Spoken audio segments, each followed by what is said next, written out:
varones tocaron las trompetas y quebrando los cántaros, tomaron en la mano izquierda las teas. ¿En qué mano? En la izquierda las teas. Y por la derecha, ¿el qué? O sea, que ellos estaban por la derecha, sí, la izquierda las teas, estaban ubicados en la parte superior del campamento, mientras tocaban el shofar. Debería existir coordinación, no hacía falta ser músico, pero coordinación es, yo toco, mientras tanto mi cerebro piensa que tengo que reventar ese cántaro. ¡Pah! De barro. Eso hacía ruido en el suelo. Y aparte yo cogía la tea de fuego y la elevaba hasta arriba. Es lo que nos está enseñando. Y gritaron, por la espada de Jehová y de Gedeón. Versículo 21. Y se estuvieron firmes cada uno en su puesto, en derredor del campamento. Entonces todo el ejército echó a correr, dando gritos. ¿Y qué? Dando gritos y huyendo.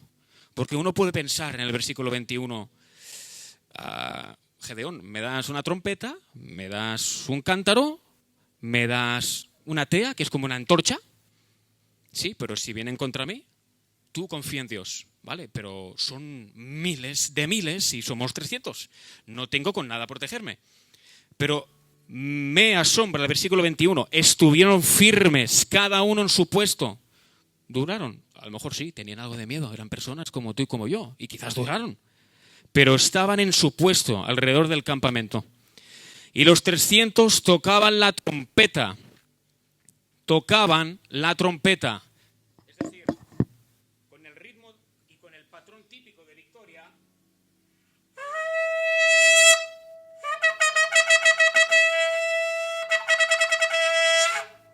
Tocaban la trompeta.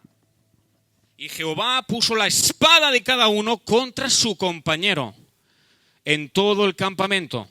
Y el ejército huyó hasta Bet-Sitá, que esto es un lado del Jordán, en dirección a Cerera y hasta la frontera de Abel-Meholá, que es otra ladera del río Jordán. Terminando, y juntándose los de Israel, Neftalí, Aser y todos de Manasés, que son estas tribus, siguieron a los madianitas, los siguieron. Unos se mataron entre ellos, otros salieron corriendo, pero Israel, Neftalí, Aser, Manasés siguieron a los madianitas. Gedeón también envió mensajeros por todo el monte Efraín, pero que representan el mapa que Efraín está un poquito ubicado abajo y la batalla estaba unos kilómetros arriba. Gedeón dijo al mensajero, rápido, ves al monte Efraín, que se preparen nuestros hermanos, por si estos escapan por el sur, quiero que la tribu de Efraín los encuentre en el río. Y eso hizo. Diciendo, descended al encuentro de los madianitas, tomad los vados de Bet-Bará y del Jordán antes de que ellos lleguen. Y juntos todos los hombres de Efraín tomaron los vados de Bet-Bará y del Jordán. Y para terminar, el resultado de eso dice, y tomaron, ¿qué dice? ¿Qué tomaron? 2 príncipes. Golpe bajo, ¿eh? Golpe bajo para ellos. A 2 príncipes de los madianitas, Oreb y Zeeb, mataron a Oreb en la peña de Oreb, a Zeeb lo mataron en el lagar de Zeeb, y después que siguieron los madianitas, trajeron las cabezas de Oreb y de Zeeb a Gedeón. Como resultado de decir, Gedeón, te he obedecido, aquí está el resultado. Y lo trajeron al otro lado del Jordán.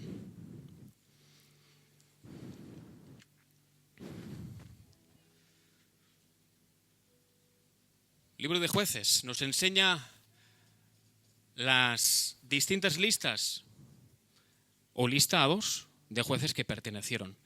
Gedeón, uno de ellos, nativo de la tribu de Manasés, era un manasita. Y yo quise hablar lo que pone en la pantalla.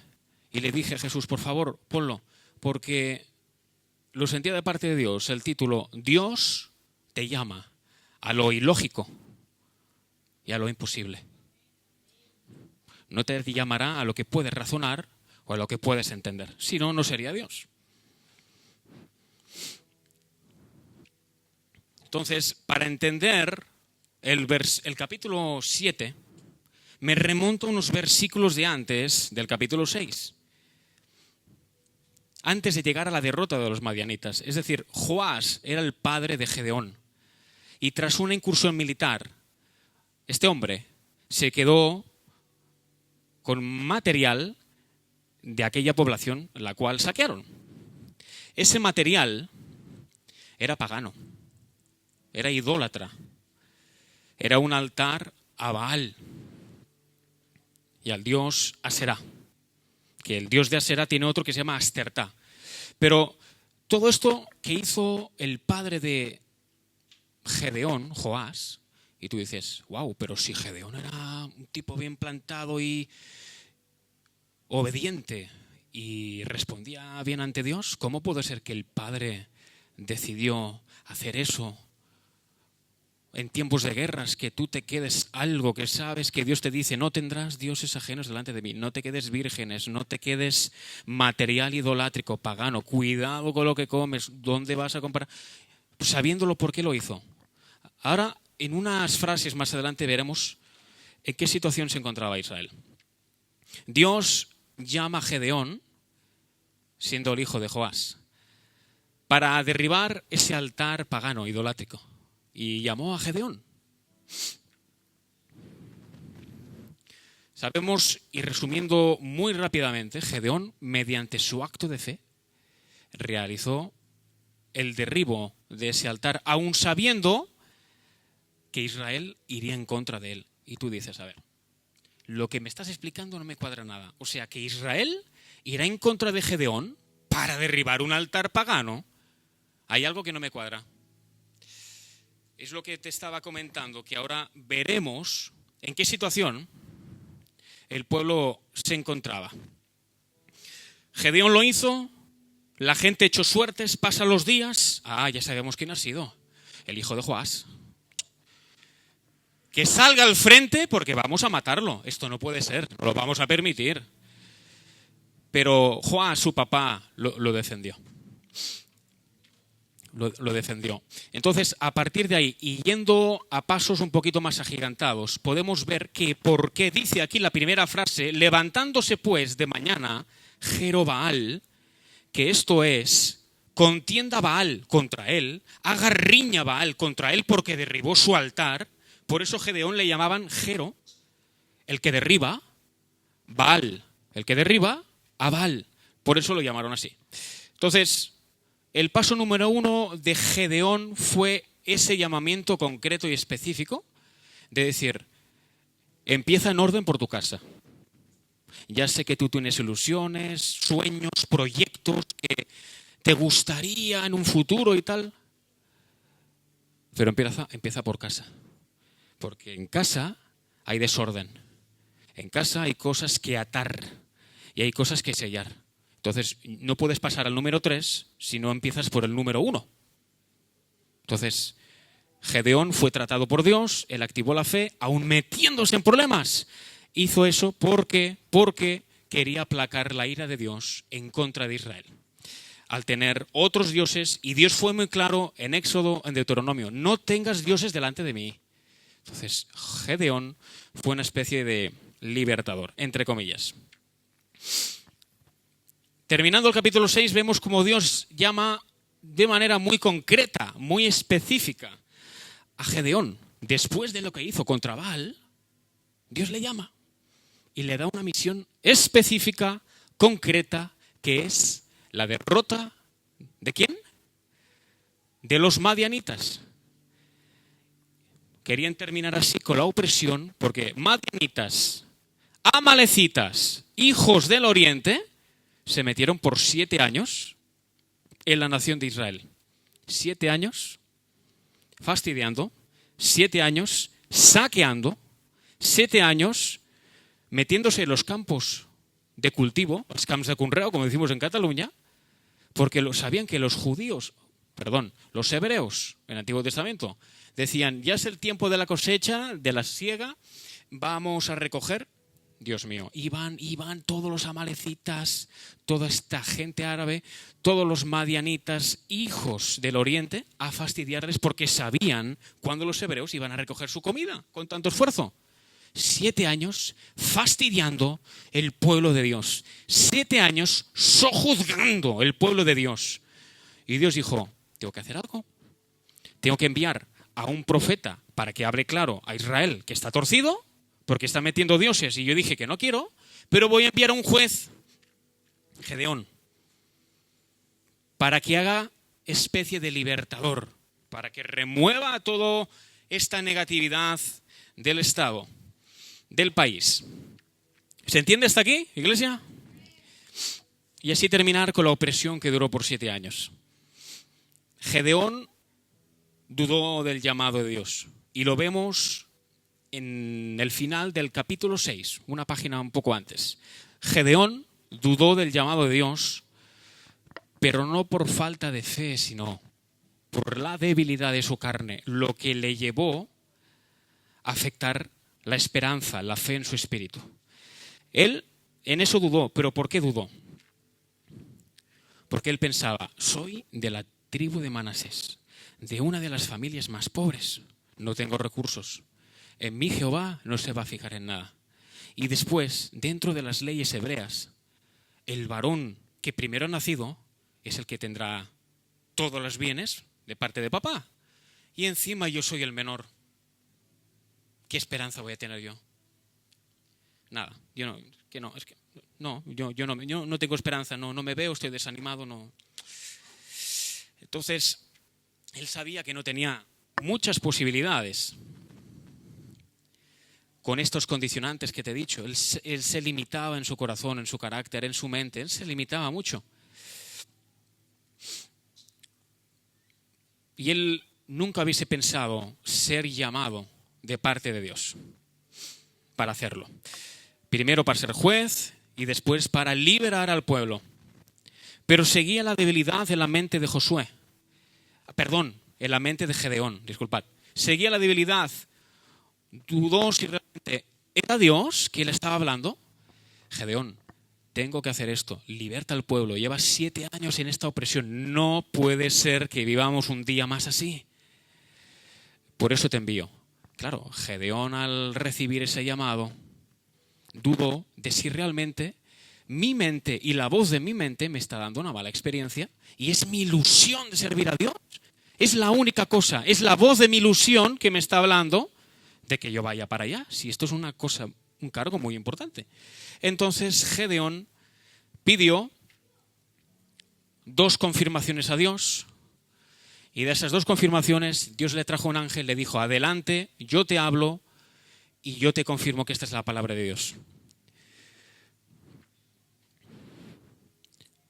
Entonces Gedeón, como persona y varón con experiencia bélica, sacerdote de casa, guerrero, él sabía su experiencia, él sabía sus posibilidades, sabía cómo se podría manejar en el mundo bélico, que es el arte de la guerra, pero fue muy humilde y dijo, yo sé hasta dónde puedo llegar, pero Padre, para lo que me estás llamando, necesito tu intervención divina, necesito tu ayuda para esta misión.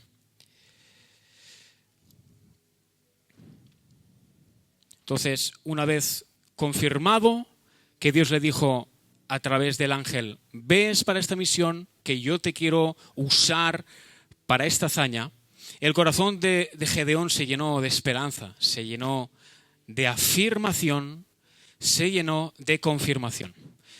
Así como Gedeón, ¿quién no necesita llenarse de afirmación en la palabra de Dios?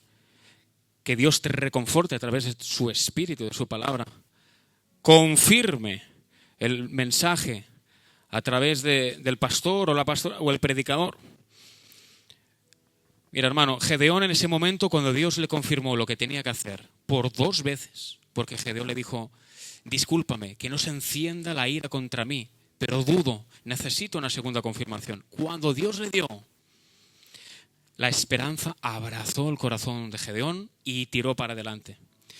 Solo decirte que, y para ello, Israel estaba sojuzgado por los madianitas, amalecitas, hijos del oriente. Y ante esta delicada circunstancia, como te he dicho, devastaban las tierras, se comían los frutos de ella, quemaban, saqueaban, hacían de todo, de todo, de todo.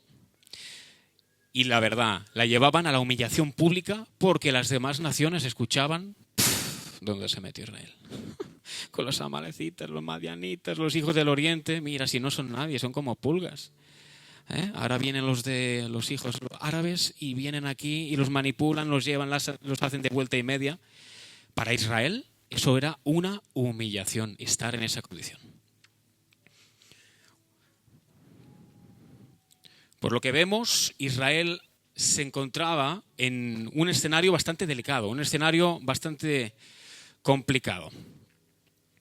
Pero algo había muy claro, y yo leyendo y haciendo un resumen de todo esto, para que lo entiendas, haciendo un resumen de estas líneas, de esta palabra, había algo muy claro, a pesar de la humillación pública, a pesar de que estaban 7 años sojuzgados, limitados, martirizados por el enemigo.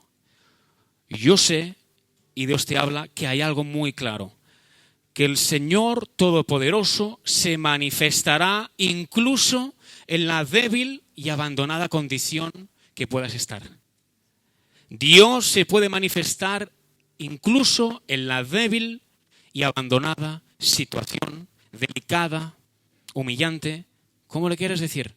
Pero una condición que no estás a gusto, en la que puedas estar. Porque eres su pueblo y Dios te ama. Estaba Israel en un momento dañino, el mismo con tanto dolor y tanta opresión, una situación débil, mientras que las naciones de alrededor, como siempre, florecían. Israel machacado. Pero la palabra de Dios contenía siempre, y tú lees la palabra de Dios y ves que hay esperanza a través de ella. Pero lo que quiero llamarte la atención es esto, que la palabra de Dios contenía certeza.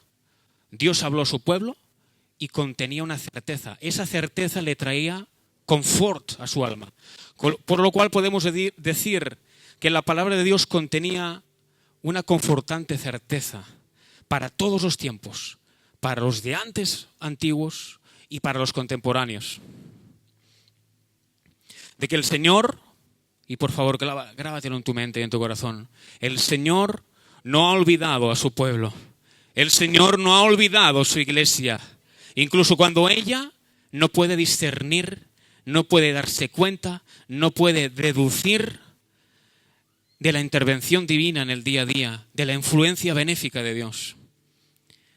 Sino que Dios, a pesar de lo que dudemos y nuestra debilidad, sigue gobernando sobre su pueblo y sobre su iglesia y sobre las naciones, aunque no quieran saber nada de él. Y adentrándonos en el capítulo 7, vemos la drástica norma de Dios de reducir significativamente un ejército de 32.000 a 300. Pero 300 escogidos concretamente para esa batalla. Vemos que el río Jordán fue usado en ese momento, como vemos en la imagen, para filtrar los 22.000 que habían ido y que se fueran y quedasen solo 300. Para saber quién se quedase y quién no. ¿Por qué? Ahora lo vemos, versículo 5. Entonces llevó al pueblo las aguas y Jehová dijo a Gedeón: cualquiera que lamiere las aguas con su lengua, es decir, del hebreo original, que agarre las aguas y haga así, con la mano, ponga aparte. Y el que se doble, pon aparte, por favor. Empieza a hacer 2 grupos. Y fue el número que lamieron llevando el agua con la mano a su boca 300 hombres. Y todo el resto del pueblo se dobló sobre sus rodillas para beber las aguas. Llama mucho la atención este versículo porque se interpreta que la forma de beber del soldado, si vemos una pequeña ilustración, que es un dibujo de alguien que hizo, en la forma de beber se indica alerta, vigilancia. que entendemos que son cualidades importantes en el arte de la guerra, porque o sirves o no sirves en la guerra. No a medias. Hay cualidades que te determinan tu futuro y si eres una promesa para servir en esa batalla en concreto. Se dice, se presume que según la postura del cuerpo, indicaba vigilancia y alerta. Pero si nos adentramos en el texto hebreo original, vemos que el pueblo israelí estaba atravesando por escenarios, eventos paganos. ¿Qué le pasó a Joás, al padre de Gedeón? Que se quedó con todos los utensilios de Baal, de dioses. Entendemos que el escenario que atravesaba Israel en esos tiempos era de paganismo, idolatría. Para decirte que en esos tiempos la gente, los israelitas, ya estaban acostumbrados a arrodillarse ante cualquier tipo de cosa, ante cualquier tipo de Dios, ante cualquier tipo de cosa creada por el ser humano. Pero entendiendo la situación por la que pasaba Israel en ese momento, Jehová fue listo y filtró los que realmente tenían que servir en esa batalla. Usó el agua. Aquí vemos la inteligencia de Dios. No puede usar la suegra, no va a usar un bocadillo. El agua, que es el bien de primera necesidad para el ser humano. Unos nos gusta menos, a otros más, pero la necesitamos. Usando esta estrategia, se demostraría quién tiene qué. Es decir, qué hay en mi corazón. ¿Qué hay oculto? Que yo puedo engañar al pastor y puedo engañar a los ministros, pero se revela con un detalle. Y con esto se pudo ver precisamente quién se arrodillaría y quién no. Y por consiguiente, quién estaba dispuesto a obedecer, a confiar y a escuchar al 100% a Dios. Y quién no. Solo 300 hombres pasaron la prueba. Solo 300 soldados fueron seleccionados por la forma en que bebían agua. Fíjate la ilustración. Ese señor de pie, agarrando agua con la mano, y el otro de rodillas. La cultura de Israel, por la idolatría y el paganismo, cuando ya se levantaban de mañana y en su cultura diaria del día a día, cualquier cosa siempre estaban a cualquier cosa. Es por eso que fueron en contra de Gedeón. ¿Que tú has hecho qué? ¿Tú quién eres? ¿Tú quién te crees? Para derribarme el altar que yo le pillé por una inquisición militar al otro pueblo. Pero vamos a matarle. Pero Dios defendió a Gedeón, porque por lo menos vio a alguien justo. Ese es el ejemplo. Y tú dices, claro, leyendo la Biblia, ¿qué tiene que ver? ¿Que agarre el agua con la mano o que se ponga de rodillas? Explicándotelo bien, es esto mismo. El momento crítico por lo cual la nación de Israel atravesaba la idolatría, el paganismo. Poca gente era fiel a Dios, solo teniendo un Dios. Solo 300 soldados fueron seleccionados para esa batalla en concreto, en la forma en la cual bebían agua. ¿Cuál? ¿Qué forma? Salió del corazón, hermano, salió del espíritu de la persona, salió de adentro. Una vida sin idolatría, una vida sin paganismo, una vida rendida completamente a Yeshua el Eterno, sin mentiras, sin reservas. No, papá, di el 80% de mi vida, sí, pero aquí no te metas. O tal cosita, por favor, no me saques plática, no me saques conversación, porque son áreas que me molestan, por favor, ahí no te metas. No. Esa gente que estaba alerta, vieron los demás que por cualquier cosa bebían agua como los perrillos, pero el otro estaba que dijo, de lo que tú eres, tú demuestras tu interior y lo sacas para afuera. Lo que nos enseña la Biblia. Gente que realmente no tiene idolatría, no tiene paganismo, se esfuerza por agradar el corazón del Padre. Solo tiene un Dios. Todo esto, los que vemos que estaban agarrando el agua con la mano, son signos de obediencia. Una vida que confía en Dios. Versículo 24, acompáñame por favor. Gedeón también envió mensajeros por todo el monte Efraín, diciendo, descended al encuentro de los madianitas y tomad los vados de Bet-bará y del Jordán antes que ellos lleguen. Y juntos todos los hombres de Efraín tomaron los vados de Bet-bará y del Jordán. Qué bonito mensaje. Versículo 24. Doctrinalmente Dios nos enseña que Él es Dios de segundas oportunidades, hermano. Él es Dios de segundas oportunidades. Perdón, no Dios de aprovechados. No, es que como papá me perdona, eso es licencia para mí, para pecar y seguir la vida oculta que llevo. No es ninguna licencia, sino que si uno trata de esforzarse y luchar, como Israel luchaba, como Gedeón luchaba contra el paganismo, contra mi carne del día a día, contra facetas, ¿qué significa? Que Dios a mí me da, a ti te da una segunda oportunidad. Aquellos que no pasaron favorablemente la primera, ahora, todos esos, hermano, multitud, iban a luchar. Ahora van a luchar. Se presume de que esos hombres todavía estaban de camino al campamento cuando vino un mensajero de Gedeón chillando y diciendo: hermanos, os necesitan al sur, vamos. Claro, esos hombres se habrían quedado: hey, pero no nos dijo que no. Es igual, vamos, que nos necesita. Y fueron para allá. Claro, ellos corriendo para el camino, y no lo dice la palabra. Yo puedo imaginar, parafrasear, pero seguramente estos más de 20.000 soldados de camino allá abajo de todo estarían pensando: wow, pero es que yo fallé, es que yo lo vi, y humildemente lo tengo que decir, que yo fallé, metí la pata y por eso perdí mi oportunidad. Y seguramente entre ellos iban caminando de camino al trabajo allá abajo de todo y diciendo, entre ellos animándose: pero hermano, no sufras, si Dios te ha llamado ahora, es que Dios ha visto un arrepentimiento, Dios te da una segunda oportunidad. Entonces, esta es una real historia que nos enseña a cada uno cómo lo podemos aplicar siendo iglesia contemporánea. 3 pilares del creyente. Di conmigo: escuchar la voz de Dios, confiar en Dios, obedecer a Dios. 3 pilares. Nos enseña Gedeón, nos enseña Israel. Escucho a Dios, confío en Dios, no entiendo nada, pero obedezco a Dios.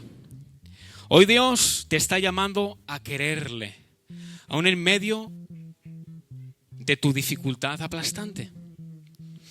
A quererle cuando Él te ha prometido algo. Porque fiel es Él, fiel es el que hizo la promesa y lo va a cumplir. A creerle a pesar de tu realidad diaria que va contrariado con la palabra de Dios que te ha dicho. Mi realidad, Señor, va por todo lo contrario a, lo que a la que tú tratas de decirme. Mi realidad va por un sendero. Y tú con la palabra de ayer domingo me dijiste que vas por aquí y me confirmas cosas. ¿A qué hago caso? ¿A mi realidad aplastante o a lo que me tratas de hablar? Espera. Dios dice: créeme a pesar de tu realidad contrariada.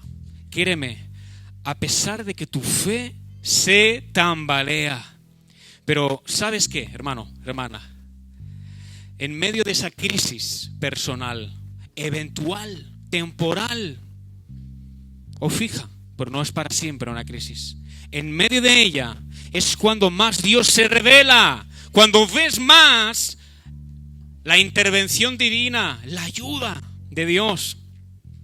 Es cuando más Dios te enseña en el caminar, cuando dices: papá, yo llevo unos años así, tengo mis pies que me duelen, ya da igual qué tipo de zapatos, tengo las prendas desgastadas, hay según qué cosas, Padre, que llevo años sin comprender. Solo por tu parte guarda silencio. Yo entiendo, Padre.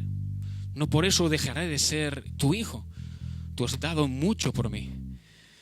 Pero aún en medio de dificultades y crisis diarias aplastantes, yo quiero que mi fe permanezca en ti. Así como nos enseña Gedeón, cada paso que dio Esa fe le llevó a una confianza, la confianza a una obediencia a Dios.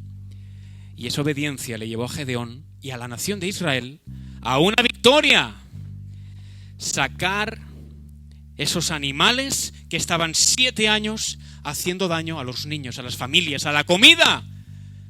Eso viene a representar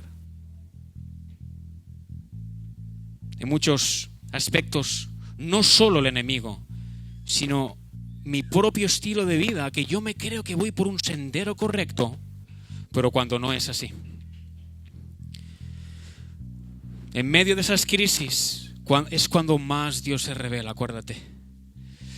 Es cuando más Dios se muestra, es cuando más Dios te enseña el camino por el cual debes de andar. Así como sucedió con el hermano Gedeón y lo que acabamos de leer. Piensa en esto, hermano, hermana. Piensa en esto. Si tú no tienes fe, nada sucederá. Mira qué ecuación tan sencilla. Por el contrario, si tú tienes fe, el mismo cielo, el reino de los cielos se va a mover a tu favor. Créelo en el nombre de Jesús. El mismo reino de los cielos se activará porque tú, a pesar de tu realidad aplastante, crisis temporal o eventual, estás creyendo en un Dios que todo lo puede, en un Dios que me puede libertar a pesar de 7 años de esclavitud. Dios me puede sacar de ahí. Es el mismo Dios que levantó el reino de Israel una y otra vez en el Antiguo Testamento. El mismo Dios te levantará a ti. A tu favor está el Señor. Y obrará en tu presente, en tu futuro, en tu porvenir. Recuérdalo, hermano y hermana. Escuchar a Dios, confiar en Dios. ¿Y qué más? Escucho a Dios. ¿Qué tratas de hablarme hoy, Padre? ¿Qué tengo que corregir? ¿O qué tratas de decirme? Que mi alma necesita un bálsamo de sanidad. ¿Qué? Escucho, callo, escucho. A ver esta semana en qué tratarás de hablarme. Pongo mis oídos. Confío en ti, no entiendo nada. Me parece ilógico. Pero por eso se llama esta prédica. Dios te llama a lo ilógico e imposible. Y después de confiar en Dios, voy a obedecerte. Yo sé que tarde o temprano, por los caminos y senderos que Dios te está llevando, vas a entender cada dificultad, cada traba y cada muro por el cual has atravesado, has vivido, has sufrido y has respirado ese oxígeno. ¿Por qué? Why, en inglés. Why, Jesus? ¿Por qué me haces esto? No es que te haga esto, es que algo Dios trata de hablarnos. Pero el silencio del Padre no es la ignorancia del cielo. El silencio del Padre, en muchos aspectos, es el trabajo operacional, es la construcción operativa del reino de los cielos en mi vida. Cuando el silencio se rompe, ese periodo de prueba se terminó. Entonces, lo que no se entendió, se empieza a entender. Lo que no se veía, nada, ahora empieza a verse con claridad.